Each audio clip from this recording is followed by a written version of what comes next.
একটা ছোট্ট শহরে থাকতো আব্দুল করিম নামে এক পরিশ্রমী মানুষ। তার স্বপ্ন ছিল নিজের একটা হালাল ব্যবসা দাঁড় করানো, একটা সৎ বরকতময় মুদি দোকান। অনেক কষ্ট করে সামান্য পুঁজি জোগাড় করে সে খুলল করিম স্টোর নামে একটা ছোট মুদি দোকান। দোকানে ছিল চাল, ডাল, তেল, মশলা, সাবান, নিত্য প্রয়োজনীয় সব জিনিস। কিন্তু তার দোকানের আসল বিশেষত্ব ছিল অন্য জায়গায়।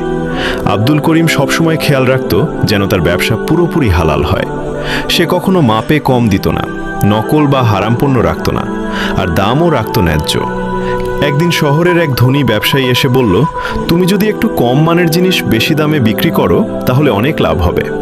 কিন্তু আব্দুল করিম শান্তভাবে উত্তর দিল, লাভ যদি হালাল না হয় তাহলে সে লাভে বরকত থাকে না। সময় যেতে লাগলো। শুরুতে তার দোকানে ক্রেতা কম ছিল, কিন্তু ধীরে ধীরে মানুষ বুঝতে পারল এই দোকানদার ঠকায় না। ফলে আশেপাশের সবাই তার দোকানেই আসতে শুরু করলো।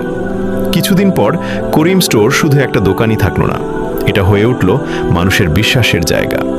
শেষ পর্যন্ত আব্দুল করিম বুঝতে পারল, হালালভাবে ব্যবসা করলে হয়তো লাভ আসতে একটু সময় লাগে, কিন্তু সেই লাভে থাকে শান্তি, সম্মান আর আল্লাহর বরকত।